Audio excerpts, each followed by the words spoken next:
The first reel-to-reel tape recorder that I can remember in life was when I was growing up in the 1960s. This was the highest tech thing we had in the house.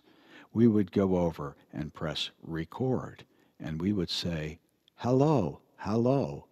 Then we would hit rewind, hit play, and hear, and we were so happy that this machine could recognize our voices.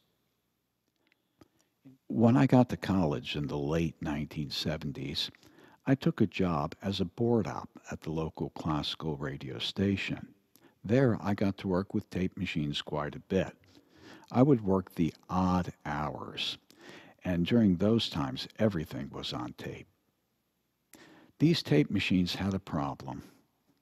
You could not hit stop when they were running because the brakes were not maintenance. They were very tight and they would just snap the tape and tape would go flying all over the place. You had to hit reverse and then forward, reverse, forward. But slowed down enough, you can then hit stop. So there were three machines. The first one plays the program that's on the air. One had just finished playing a program on the air and needed to be rewound and put away. And yet there was a third machine for queuing up the next program. So I worked with this other guy. He would be there before I would. I would come in and start filling out my logs. It took him a while to clean up. And one of the things he needed to do was put away his program. So on several occasions, I'm sitting there with my headphones on, writing out my log, and all of a sudden I hear whoop, whoop, whoop, whoop, whoop, whoop, whoop, whoop, whoop, whoop, whoop, whoop, coming through the headphones. I look up and I say, yo, you just rewound the program that's playing on the air. He would panic, oh no, and slam his finger into the stop button, and boom, tape would go flying everywhere. And I would say, I think we need to call a supervisor and find out what to do because for some reason they wouldn't let us on the air back then. Now, the only thing that I had to do to make matters worse was put in this little tape cart thing that merely had the call letters on it and 1 minute of harpsichord music. As you can imagine, the problem we now had took more than 1 minute to solve, and all we could do was play the tape over and over and over again. One of the programs that was on Sunday night was a legendary program in these parts called The Great Atlantic Radio Conspiracy. And basically, a bunch of really left wing activists, journalists, really nice folks. I got to meet most of them. And they would come in and really lay it on heavy about the issues of the day. The big problem was that WBJC at the time had an extraordinarily conservative audience.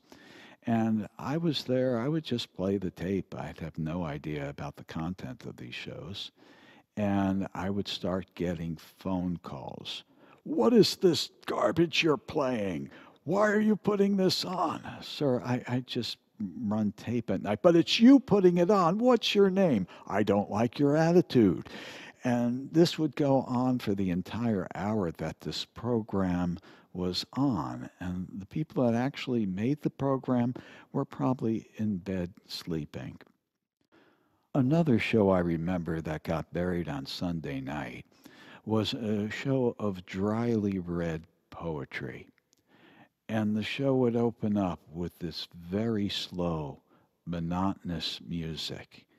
Da-dum, ba-dum, ba-dum, ba-dum, ba-dum. And this would go on for some period of time. They lost most of their listeners just from the head of the program. Eventually, the host of the program would come on and usually start by clearing his throat into the microphone. Sometimes he would spit into the microphone. So there he probably lost a bunch of other listeners. And then as the show went along, he would dryly read poetry in this very heavy voice. And this went on for an hour. I knew after the first week not to listen to this program ever because I would fall into a deep sleep. But the one thing that's good is the phone never rang during this program. Well, that's all we have time for today. I am Josh, and I am the old man. The old man speaks 3 times a week for 5 minutes, and I will talk about what you want me to talk about. Just drop me a line. So until next time, have a great weekend. Take care of yourself.